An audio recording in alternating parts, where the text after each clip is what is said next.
Salam uşaqlar. Deməli, sizə bərk cisimləri izah eləmişdim. Bərk cisimlər neçə yerə ayrılır, hansılardır, onların xassələrini, fiziki xassələrini hamısını danışmışdıq. Amma səthi gərilmə qüvvəsi və kapilyarlıq qalmışdı. Onu da izah verəcəm qısa şəkildə. Deməli, qulaq asısınız uşaqlar. Səthi gərilmə qüvvəsi nədir? Təzə bir fizik əmiyyətdir. Səthi gərilmə qüvvəsi. Səthi gərilmə əmsalı. Biz keçən dərsdə keçdik mexaniki gərginlik. Onu da sigma hərfi ilə işarə elədik. Bunu da səthi gərilmə əmsalı elə sigma hərfi ilə işarə olunur. Bunları qarışdırmırsınız. Səthi gərilmə qüvvəsi deyirəmsə, qüvvədir. Deməli, qüvvədən danışıram. F-S hərfi ilə işarə edəcəm. Səthi gərilmə qüvvəsi bərabərdir. Sigma vurulsun L. Burada sigma səthi gərilmə əmsalı, L isə həmin, indi biz mayedən danışacağıq. Həmin mayedə qabın ölçüsünün sahəsinin, yəni uzunluğudur. Sanki məsələn qab burada su varsa, sanki buranın uzunluğudur. Bu çevrənin uzunluğu kimi şey gəlir nəticədə və L nəyə bərabər olur? 2πr çevrədə. O el nəzərdə tutulur. Səthi gərilmə əmsalı nədir? Səthi gərilmə qüvvəsi nədir? İnşallah onu belə başa salıram.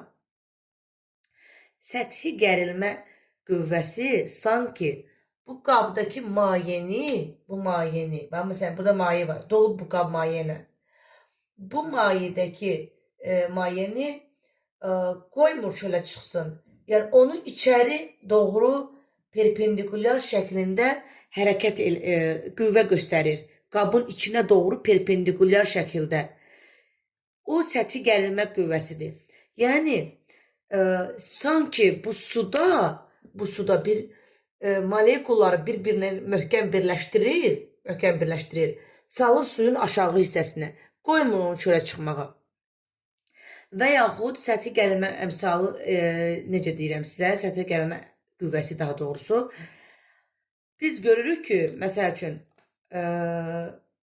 mən onu hiss edirəm, kənddə məsəl üçün bulaqdır, buradan su tökülür. Amma bu su, elə vaxt olur ki, su azalır, su qutarır da, bulaqda su yoxdur. Amma buradan su gəlmir, su qutarır. Bu başlayır bu turbadan belə şarik-şarik damcılar axmağa. Və yaxud elə burada da damcılar yığılır, su damcıları yığılır. Sanki damcı yumru bir şey kimi tökülür yerə. Su kimi şırhaşır tökülmür. O səthi gərilmə qüvvəsinin hesabınadır uşaqlar. Yəni səthi gərilmə qüvvəsi o az olan mayeni istəmir çölə çıxartsın. Orada o molekular bir-birinə birləşir və orada damcı yaranır, yumru bir sanki belə bir yumru bir muncuqlar kimi yaranır su. Niyə? Səthi gərilmə qüvvəsi onları o cür yığır. Yəni mayeni yığır onu elə. Səthi gərilmə qüvvəsi, qüvvə göstərərək o su yığılır, damcı yığılır şarik kimi, yumru. Səthi gərilmə qüvvəsinin hesabınadır o. Əgərləri o krandan o damcılar düşürsə, deməli, axı suya ağırlıq qüvvəsi də təsir eləyir, ağırlıq. Məsələn, mən sizə nə demişəm? Bulaqdan su yeri tökülür də, başqa yeri tökülmür ki. Niyə yeri tökülür? Ağırlıq qüvvəsi onu özünə cəzb eləyir deyənə yeri tökülür. Şəlalə niyə yeri tökülür? Ağırlıq qüvvəsi nəticəsində. Deməli, bu su damcıları niyə yerə düşür? Ağırlıq qüvvəsi nəticəsində. İndi siz elə müşahidə görəcəksiniz ki, bunun içində də su damcıları var. Bunun içində olan su damcılarının səthi gərilmə qüvvəsi ağırlıq qüvvəsindən böyük olduğuna görə o yerə düşməyib. Sanki bunlar qalibdir. Yerə düşmür. Ağırlıq qüvvəsinin gücü çatmayıb onları yerə salmağa. Amma bu yerə düşən damcıların isə ağırlıq qüvvəsi böyük olub ki, ağırlıq qüvvəsi qalib gəlib ki, o su damcılarını çəkib yerə, düşüb yerə. Yəni, bu düşən damcılarının ağırlıq qüvvəsi böyükdür. F səthi gərilmədən. Amma bunun içində qalan damcıların isə F səthi gərilmə qüvvəsi böyükdür mg'dən. Hansı böyük? Yəni ağırlıq qüvvəsi böyük olanda o su damcıları yerə düşür. Yəni ağırlıq qüvvəsi ilə səthi gərilmə qüvvəsinin müqayisəsi belə başa olur, dildə desək, belə başa düşmək olar. Səthi gərilmə qüvvəsi. İndi bax, bu fiziki mahiyyəti. İndi qaydırıq təzədən düstura.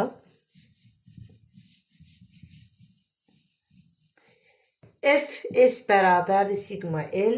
Səthi gərilmə qüvvəsidir. Səthi gərilmə əmsalıdır. Bir də uzunluq. Uzunluq vahidi metrdir. Səthi gərilmə bilmirik vahidini. Bu da nədir? Newton. Deməli, səthi gərilmə əmsalının vahidi nə olur? Newton bölünsün metr. Baxın uşaqlar, səthi gərilmə qüvvəsi ilə mexaniki gərginliyi qarışdırmırsınız. Mexaniki gərginliyin vahidi paskaldır. Yəni, Newton bölünsün metr kvadratı. Niyə görə olurdu? Çünki F bölünsün S idi. Mexaniki gərginlik. Amma bu səthi gərilmə əmsalıdır. Səthi gərilmə qüvvəsi düsturunda, axı mən sizə deyirəm, bu qanunda, məsələn üçün, F bərabər Kx və yaxud deyək ki, F bərabərdir və yaxud məsələn deyirəm ki, kiçik deformasiyalarda bu qanun nədir? Sigma bərabərdir, epsilon vurulsun Y məsəl üçün. Orada Y Young modulu sabitdir. Yəni, bir əmsal, bir sabit olmalıdır bizim qanunlarda. Bu düsturda bizim bu bir sabitimizdir. Səthi gərilmə əmsalı. Orada həmişə bildiyimiz kimi səthi gərilmə əmsalı bir sabit heç bir kəmiyyətdən asılı olmur. Ona görə sigma nə F-dən, nə L-dən asılı deyil. Yalnız temperaturdan və maddənin növündən, yəni bu mayenin növündən asılı ola bilər, asılıdır. Bir də temperaturdan asılıdır. Temperaturla tərs asılıdır. Suyu, yəni, deməli, tərs asılı nə deməkdir uşaqlar? Deməli, isti suda, belə suallar, nəzəri suallar düşə bilər. İsti suda sizdən soruşa bilər ki, harada səthi gərilmə, məsəl üçün, əmsalı və yaxud səthi gərilmə qüvvəsi böyükdür. İsti su və yaxud soyuq su və yaxud suyun dərəcələri verə bilər. 80 dərəcə, Selsi dərəcə, 70 Selsi dərəcə. Nədir? Tərs asılıdır. İsti suda səthi gərilmə əmsalı kiçikdir. Soyuq suda böyükdür. Və yaxud da ki, məsəl üçün, biz qab yuyuruq. Qab yuyanda biz nədən istifadə edirik? İsti sudan istifadə edirik. Niyə? Orada səthi gərilmə əmsalı, səthi gərilmə qüvvəsi kiçik olsun ki, biz o qabdakı yağları, kirləri çıxarda bilək. Və yaxud da ki, deyirəm ki, mayenin növündən asılıdır. Yəni, bu mayeyə mən hər hansı bir, biz qab yuyanda nədən istifadə edirik? Tökürük qab yuyan dərmandan istifadə edirik. Qab yuyan dərmanı tökəndə daha təmiz yuyulur o qab. Niyə? Çünki o dərman o mayeyə təsir edir. Səthi gərilmə qüvvəsini azaldır. Səthi gərilmə qüvvəsi azaldanda o qab daha tez təmizlənir. Yəni, soyuq su qabı yaxşı yumur, isti su qabı yaxşı yuyur. Niyə? Soyuq suda səthi gərilmə qüvvəsi çoxdur. Orada o su möhkəmdir sanki, sərtdir. O su yumşaq deyil, başa düşdünüz? Sərtdir. Çünki orada səthi gərilmə qüvvəsi çox böyükdür. Çox sıxdır orada molekullar. Amma isti suda isə sanki yumşalıb səthi gərilmə qüvvələri əmsalı zəifdir. Ona görə isti suda səthi gərilmə qüvvəsi kiçikdir. Baxın, bu cür izah edirəm ki, daha yaxşı yadınızda qalsın. Deməli, bu belə. İndi səthi gərilmə əmsalından danışdıq. İndi nədən danışacaq uşaqlar sizlə? İsladan və islatmayan maddələr, mayələr var. İsladan nədir, islatmayan nədir? Onu da deyim. Sonra keçdik kapilyarlıq xassəsinə, onun düsturlarına. Bir var isladan, bir var islatmayan. Sözdən də bəllidir. İsladan və islatmayan. Burada qısa konkret belə bunu yadında saxlaya bilsəz,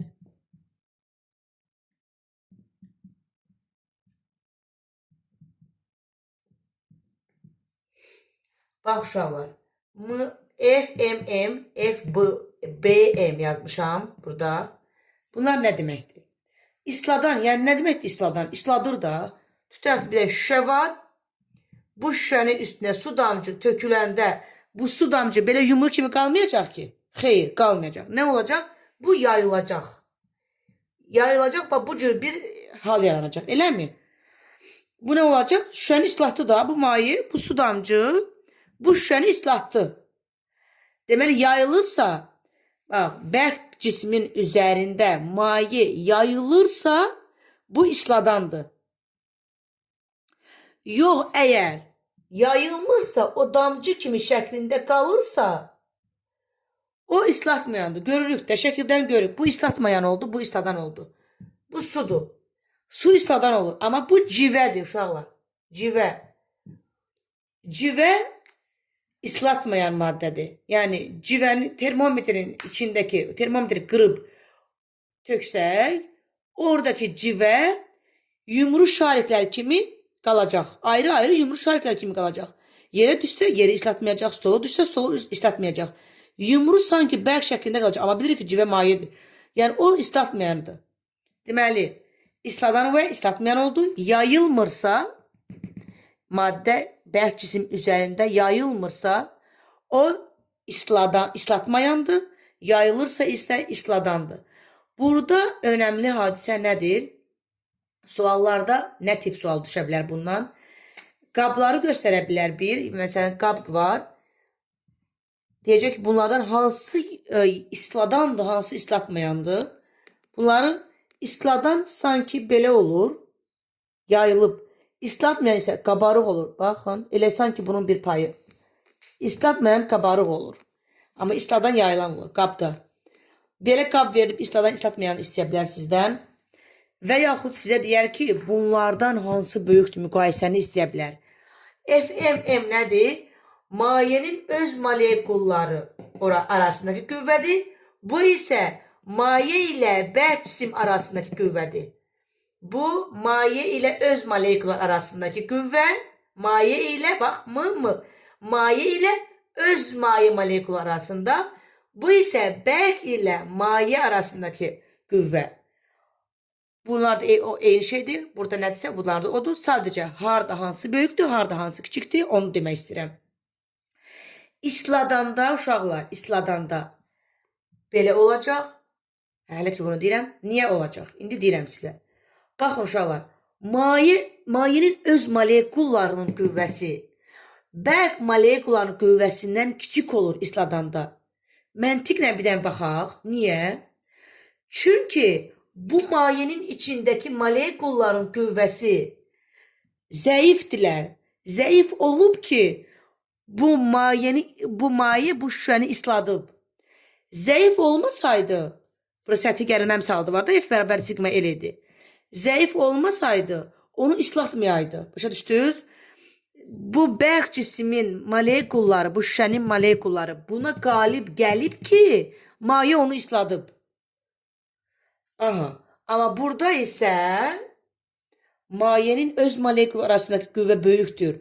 Onu islatmayıb. Niyə? Civənin molekulları qalib olublar ki, böyükdülər ki, şüşəni islatmadı. Şüşə zəif oldu. Burada şüşə zəif bənddir, civə güclü bənddir. Niyə? Göz qabağında. Civə onu islatmadı. Necə var, elə də qaldı. Amma burada sanki su şüşəyə məğlub oldu. Bax, yayıldı. Su yayıldı, islatdı. Deməli, burada nə kiçikdir? Maye öz molekul arasında kiçikdir. Ona görə isladan olub. Amma burada isə maye öz molekulları böyük olduğuna görə islatmayandır. Bu dərsdə məncə ümid edirəm kifayətləndi. Başa düşdünüz. İndi gedirik kapilyarlıq xassəsində. Orada 3-4 dənə düstur var. O düsturları da deyirəm. O düsturları yenə dediyim kimi, həmişə deyirəm, əzbərləməkdənsə hardan gəlir, o düsturlar hardan çıxır, onu bilsək, uşaqlar. Yəni, əzbərməyə gərək qalmır. Deməli, uşaqlar, yenə yazıram. F bərabərdir sigma L. Yazdıq mı? Bayaqdan deyirəm. Səthi gərilmə qüvvəsidir bu. Səthi gərilmə qüvvəsi ağırlıq qüvvəsinə bərabərləşdirəndə nə baş verir? Kapilyarlıq hadisəsi baş verir. Deməli, bu səthi F ağırlıq bərabərdir, F səthi gərilmə qüvvəsi. Bərabərləşdirdim. İndi nə olur? Ağırlıq qüvvəsinin düsturu nədir? mg bərabər səthi gərilmə qüvvəsi sigma L. Bunun yanı mg sigma L. Yazdıq mı? Yazdıq. Sigma L nə idi? Sanki o çevrənin qabın uzunluğu. mj bərabərdir. Sigmanın L'in yerinə yazıram 2 pi r. Balaca r deyə bilərik, böyük r deyə bilərik. M'in yerinə həmin maddənin həcmlə sıxlığı yazıram. Rho v j bərabər sigma 2 pi r. Sonra rho olduğu üçün qalır. V'nin yerinə sh yazıram. J yazıram. Sigma 2 pi r. Sadəcə burada M'in yerinə rho v yazdım bir dəfə. V'nin yerinə isə sh yazdım. Aha. İndi nə edirəm? İndi buradan h tapıram. H bərabərdir 2 sigma bölünsün rho j v. Yəni buradan sadələşdirmələr aparanda qalır bu düstur. Təzədən yazıram. H bərabərdir. Məşhur düsturdur. 2 sigma bölünsün rho j v.